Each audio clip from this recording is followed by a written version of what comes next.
Step aside, honey. Just for this one, that's what my aunt said. Smiling, polite, pretending it didn't sting. I froze holding my paper plate, half a slice of pie trembling in my hand as everyone shuffled closer together under the glowing string lights in my cousin's backyard.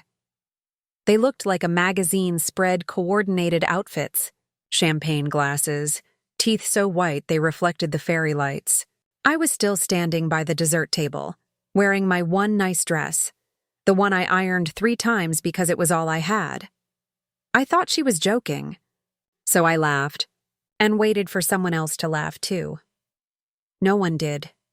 "Come on, move a little to the side," she said again, softer this time. "We just want the immediate family." The way she said immediate was a knife wrapped in sugar. I felt the air tighten around me, that silent pause when people pretend not to notice cruelty. Someone coughed. Someone adjusted their blazer, and I stepped back. The camera clicked. Flash. Laughter. Another flash. Another laugh.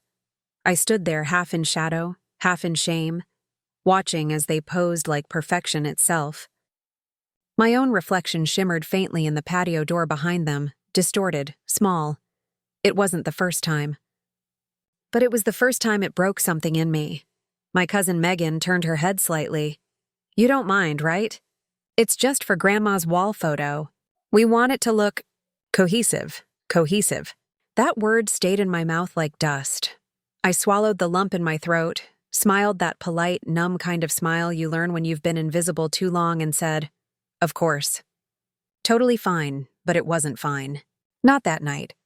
Not for a long time, because standing there, hearing them laugh as I slipped back into the dark edge of the frame, I realized something.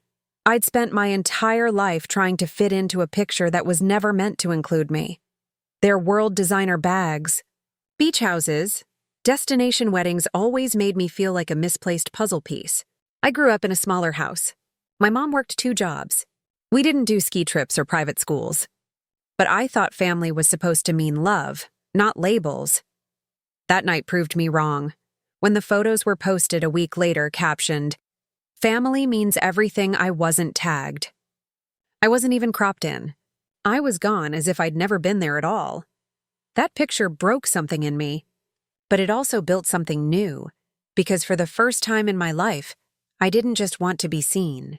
I wanted to be remembered, and I promised myself the next time they saw me, I wouldn't be standing behind anyone. I'd be the one people lined up to take pictures with. But how do you rise when you've been erased? How do you rebuild when everyone already decided who you are? I didn't know then. But I was about to find out, because the moment I decided to disappear from their world was the exact moment I started building my own. The first few weeks after that photo, I went silent. Not in a dramatic movie scene kind of way, just quieter, no posts. No replies in the family group chat. No tagging or liking. I disappeared so slowly that no one even noticed I was gone. It's funny, I used to think disappearing was the worst thing that could happen to someone. Turns out it's where transformation begins. I started waking up early, not because I wanted to, but because I couldn't sleep. Every time I closed my eyes, I saw that photo, their perfect smiles, the way they leaned into each other, as if love was a performance and I'd missed the rehearsal. So I started walking. Just me, the dawn air, and the sound of my sneakers hitting cracked pavement. There's something about early mornings the world hasn't started pretending yet. At first, I didn't know what I was doing. But then, I started to feel something, this small, fierce whisper that said, "You can build something too." I didn't have money. I didn't have connections. But I had time. And I had anger, the kind that can either destroy you or fuel you. So I picked a direction. I'd always loved photography, ironic, right? The girl they refuse to include in a photo ends up obsessed with capturing moments. I borrowed an old camera from a coworker and watched endless tutorials at night. How to frame, how to light, how to see beauty where no one else does. Every weekend, I practiced. I photographed empty parks, puddles after rain, strangers at farmers' markets. I didn't post anything for months. I wanted to get good. Really good. But when I finally started sharing my work online, Small, quiet posts, no hashtags. People noticed. Not the family, of course. Strangers did. And somehow that meant more. One day, I got a message. It was from a small local cafe asking if I'd display my prints on their walls. My hands shook as I read it. I said yes. On opening day, I stood in that tiny cafe, heart pounding, staring at my photos hanging there, each one a reflection of moments no one else cared to see. They weren't glamorous. They weren't perfect. But they were real, and people stopped. They looked. They felt. For the first time in my life, people weren't just seeing me, they were feeling something I made. It was addictive. It was freeing. I started taking clients' engagement shoots, family portraits, newborns. Funny, right? The girl who wasn't family photo material was now the one behind the camera, capturing other people's joy. I built my business from scratch, editing at night, shooting on weekends, living on coffee and stubbornness. It wasn't glamorous, but it was mine. Months passed. Then, one night, my phone buzzed. It was a message from my cousin Megan, the same cousin who'd told me to step aside.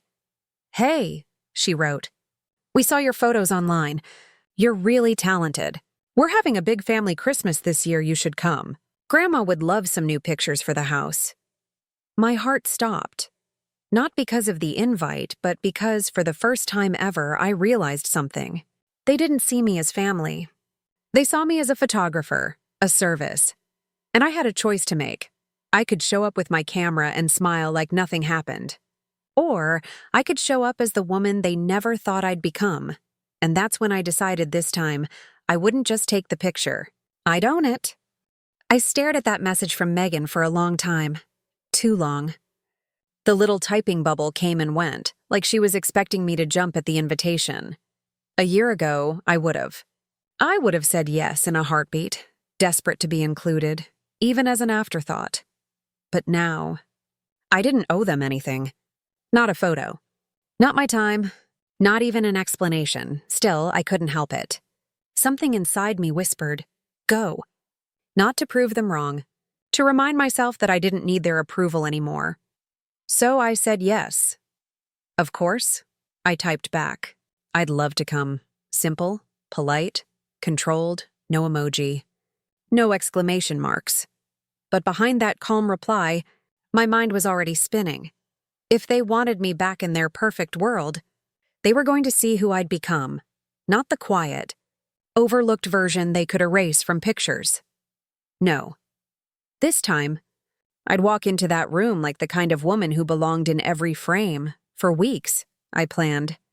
Not obsessively, strategically. I upgraded my wardrobe. Nothing flashy, just elegant.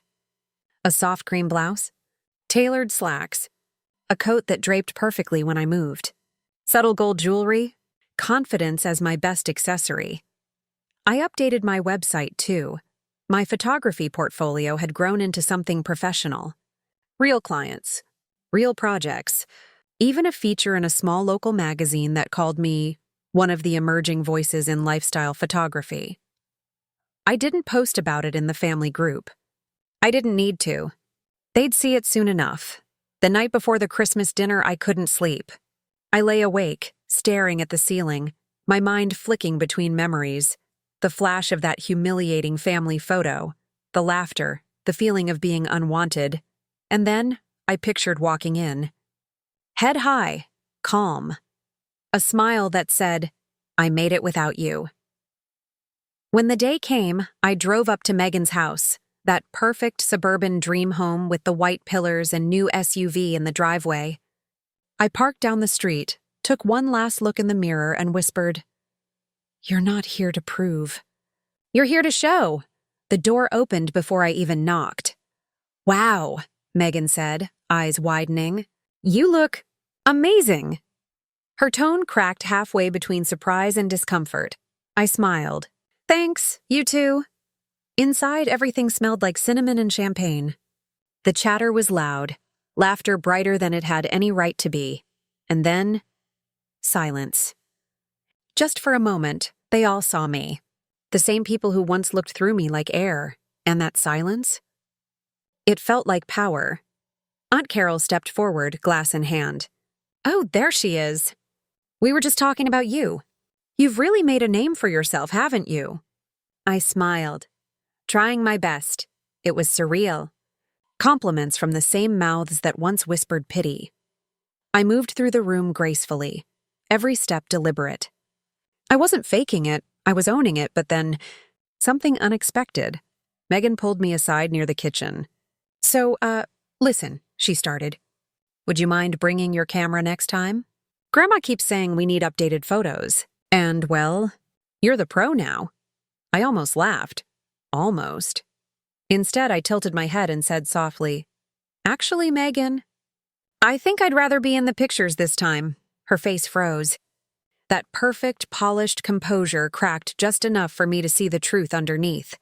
She wasn't expecting that. Before she could respond, her husband called from across the room. "Megan, come look at this." The frame from last year's photo fell. I turned my head just in time to see it. The framed family photo crashing face first to the floor. Glass everywhere, a sign? Maybe. But one thing was certain. This family's perfect picture was starting to crack, and what none of them knew yet was that I hadn't come just to smile for a photo. I came to change the entire frame. I didn't mean to overhear. But the walls in Megan's perfect house were thinner than they looked. After dinner, while everyone moved toward the living room for dessert, I slipped into the hallway to grab my coat. That's when I heard them, Aunt Carol's voice, sharp, hushed, and dripping in that fake sugar she'd perfected. "She's done well for herself," she whispered. "But you know how these things go. Instagram fame doesn't pay the mortgage." Laughter followed. Quiet, careful laughter. The kind people share when they think they're above you. I froze, my hand still clutching the fabric of my coat. Instagram fame. If only they knew the truth. If only they knew that what I'd built wasn't about filters or hashtags. It was about freedom. I could have walked away. I should have, but I stayed just long enough to hear my cousin Daniel chime in. "Yeah, it's cute, but she'll probably get tired of it soon." People like her always do. People like her. I swallowed the bitterness like cold medicine. Then slowly I smiled, because what they didn't realize was this. They weren't laughing at me anymore. They were laughing below me. I'd outgrown the room and they hadn't even noticed. When I stepped back into the living room, everything was polished and perfect again. Megan was pouring wine. Grandma was fussing over her favorite nephew. I took a deep breath and smiled like I hadn't heard a thing. But inside, something new was forming. A calm, steady power that came from knowing exactly who I was, and knowing they didn't. "Come sit, sweetheart," Grandma called out. "We're looking at photos from last year." Oh, the irony. I sat down beside her, pretending to be interested as she flipped through her shiny album, each page full of forced smiles, matching sweaters, coordinated perfection. "See?" she said proudly, tapping a picture. "That's our whole family." I glanced down. My heart stung for half a second before I corrected myself. "No, that's not my family. That's just their version of it." "Still," I said softly, "it's lovely, Grandma." But as I said it, I caught something. Megan's face tightening just slightly. Because she knew I saw it. And she knew I didn't care anymore. Later that night, as everyone gathered by the fire, Daniel's wife handed me her phone.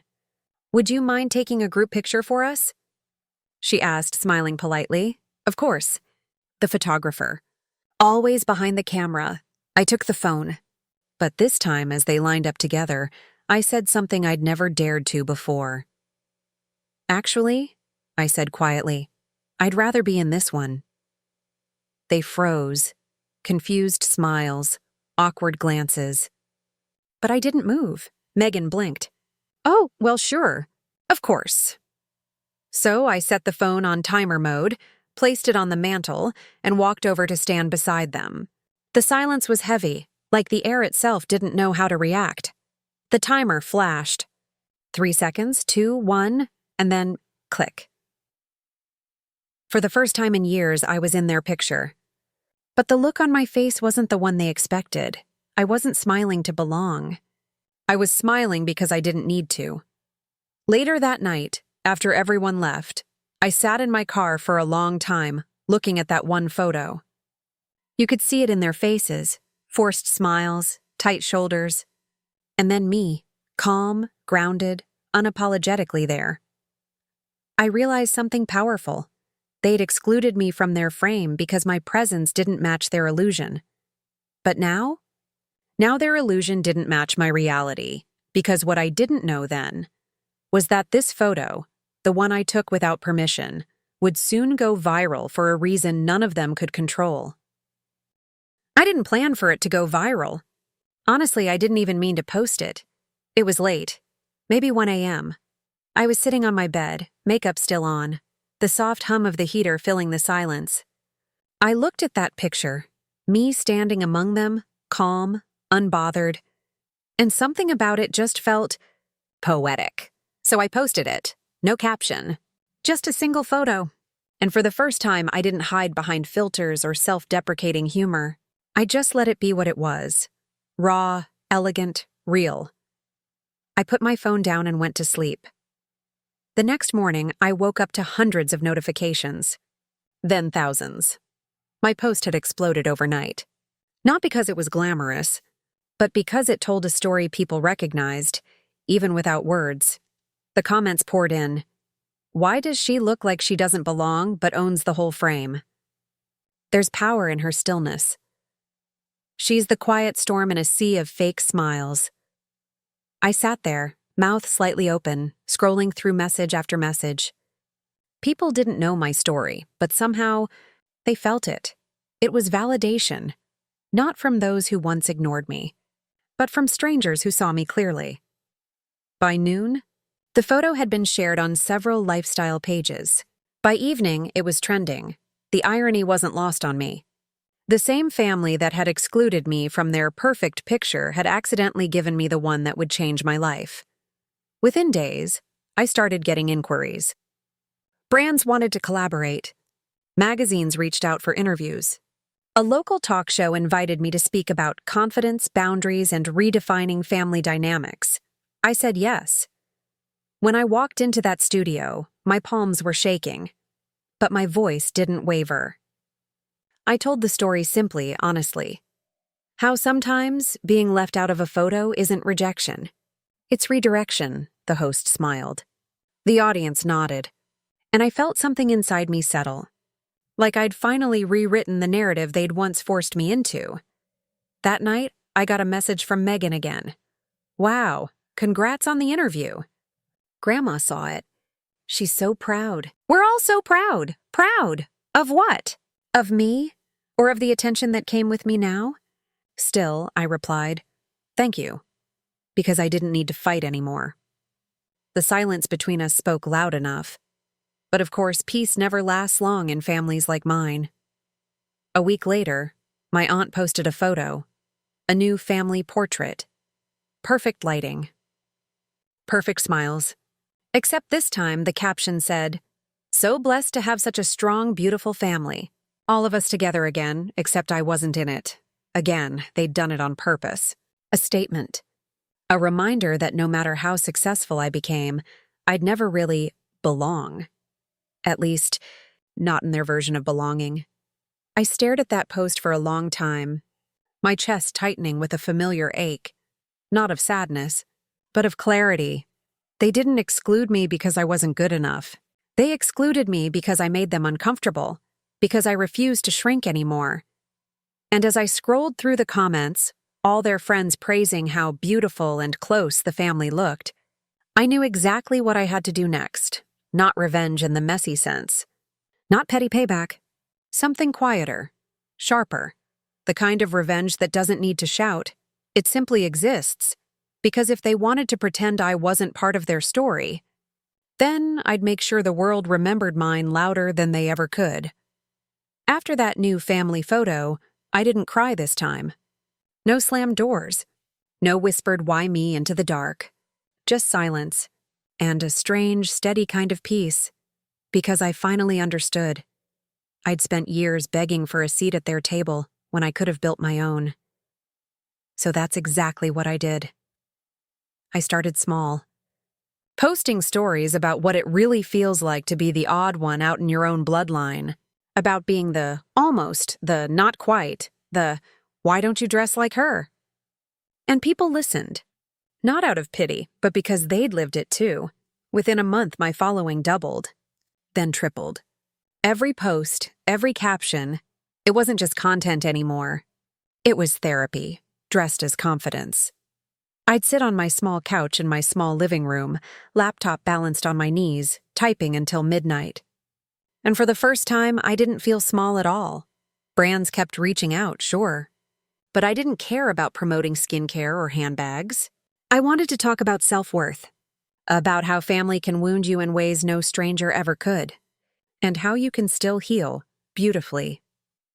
Then came the message that changed everything. It was from a journalist. She said, "Your story, being excluded, rising on your own, it's resonating everywhere. I'd love to do a feature on your journey." I said yes before I could overthink it. The interview was intimate, honest. She didn't ask about my cousins or their wealth. She asked about me, about how it felt to be overlooked, about what I learned in the quiet that followed. When the article went live, I braced myself for the comments, and they came. Thousands of them. Not trolls, not hate. Just people saying, "Thank you. Thank you for putting words to what I've felt for years. Thank you for proving that you don't need to be accepted to belong." It hit me then. My glow-up wasn't about makeup or money. It was about reclaiming the narrative, and that's when the messages from my family started again. Megan first. "You're really everywhere now, huh? Aunt Lisa says she didn't mean to exclude you, you know. You should call her." I stared at that text for a long time, not because I didn't want to call, but because I didn't need to anymore. I wasn't chasing closure. I was living it. But the more my face appeared online, interviews, panels, short documentaries, the more uncomfortable they got. I'd hear things through the grapevine. "Why does she keep talking about us? She's making it sound like we're villains." Maybe I was. Maybe they were. Or maybe, for once, the truth just wasn't flattering. Then one morning, I woke up to a tagged photo on social media. It was another family gathering. They were all dressed up, smiling at a charity gala. And there it was, my picture on a banner in the background. The magazine cover. My face, I laughed, loud, free. The irony was too perfect. They'd tried to erase me from their perfect pictures. And now, I was literally in the backdrop of theirs. Fate has a funny sense of humor, doesn't it? That day I made a decision. If they were going to keep pretending I didn't belong, then I'd make sure my story outgrew theirs entirely. I wasn't just the girl they left out of a photo anymore. I was the woman redefining what it means to be seen. And I didn't know it yet. But soon the moment would come when they would need me.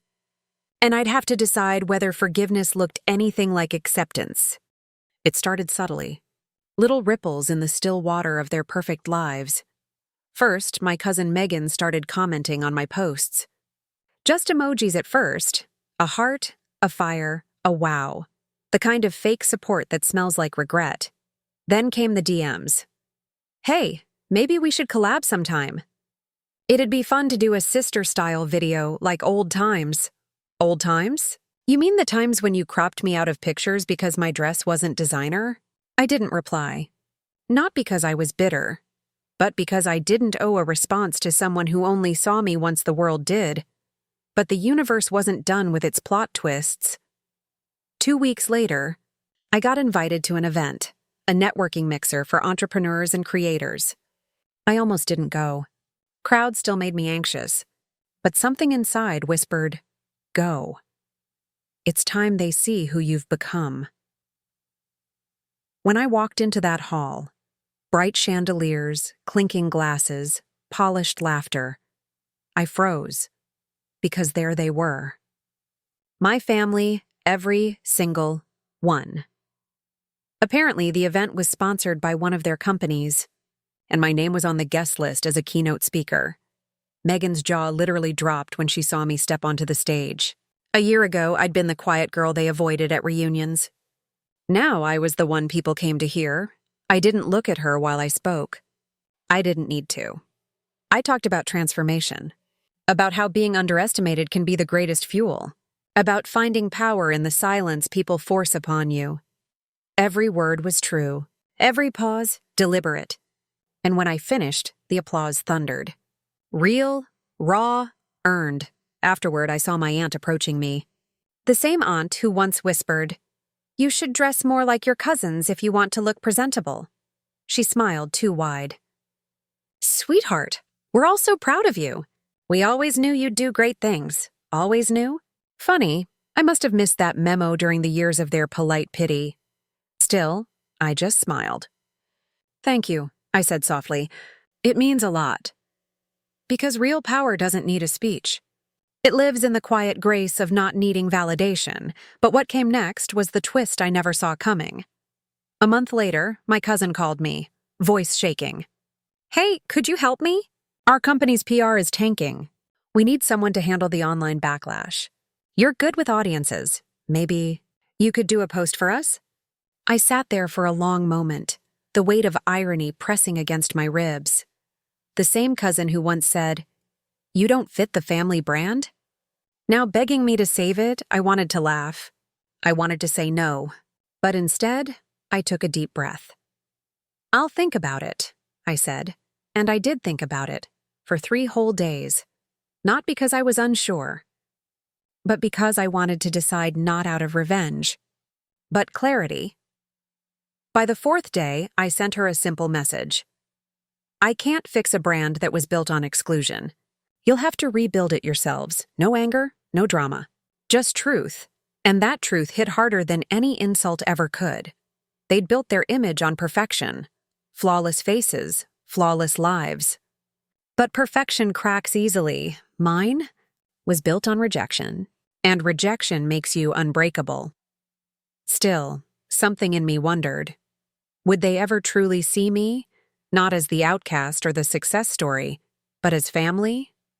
I wasn't sure, but soon I'd find out, because a certain event was coming up, the next big family reunion.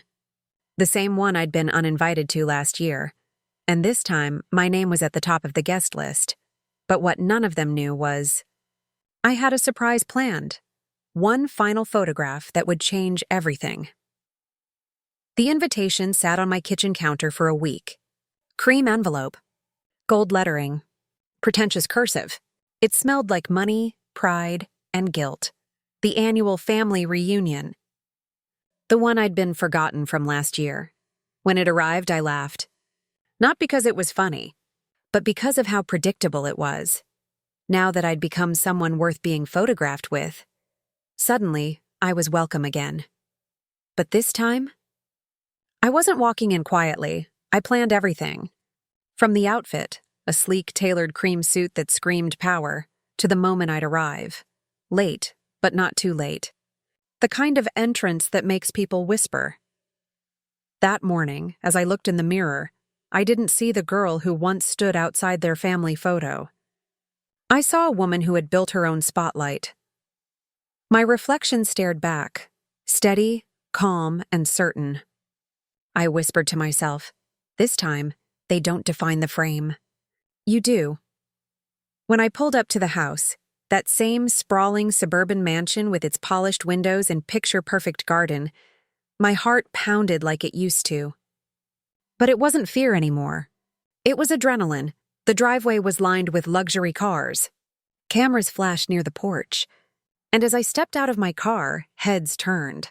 I caught Megan's expression first, that split-second flicker between surprise and calculation. Then my aunt's forced smile.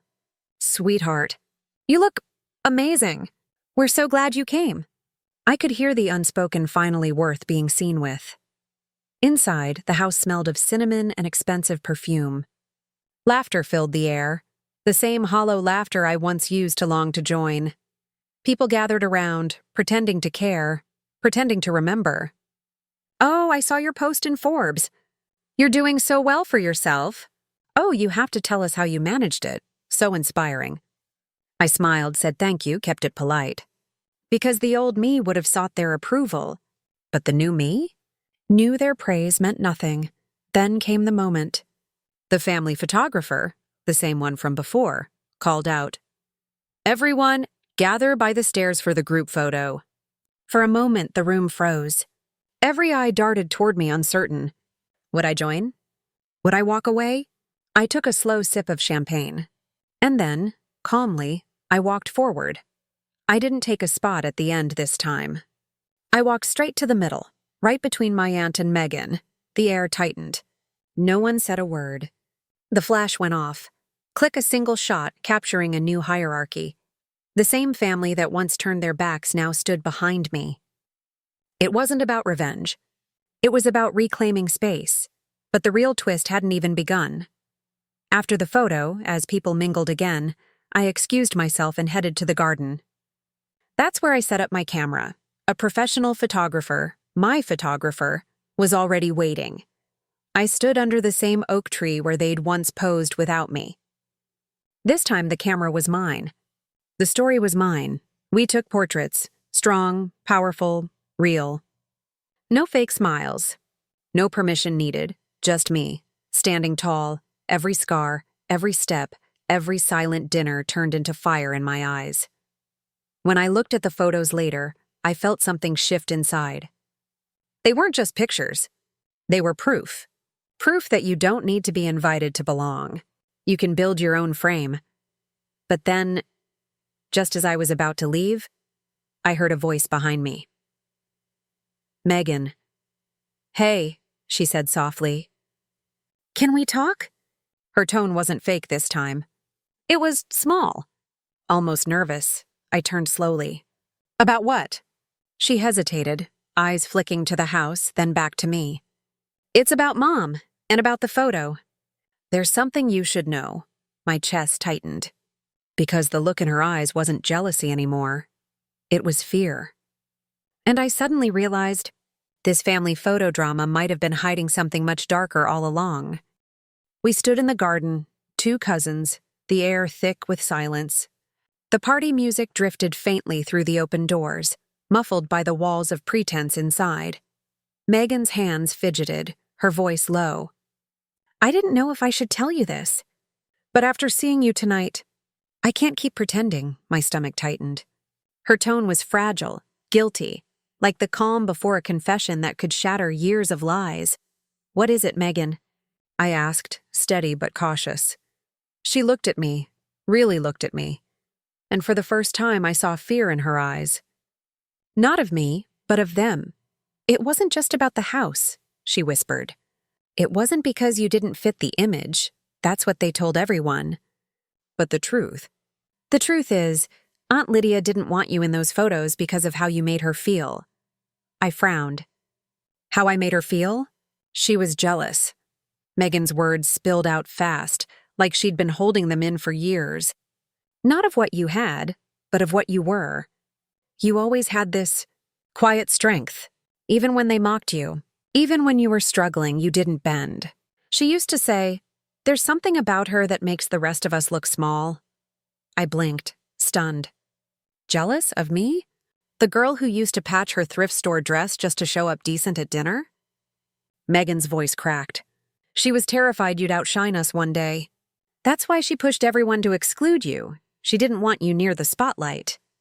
She said you'd ruin the family image." I could feel the blood rushing in my ears.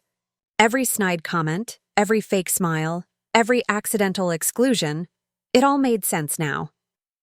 It wasn't about my house. It was about control. "She made me unfollow you when you started posting your work online," Megan continued, tears in her eyes. "Said we needed to maintain boundaries. She said if we kept you at a distance, you'd eventually fade out of relevance." I let out a bitter laugh. "Well, that didn't age well, did it?" Megan smiled weakly. "No, it didn't. You didn't fade. You became the kind of person she always wanted to be. Self-made. Free." The word free hung in the air. Heavy and liberating. I thought of all the years I'd spent trying to prove myself to them, chasing approval I never needed. All along, they'd been scared I'd see my own worth, and now, I had. Still, part of me couldn't let it go.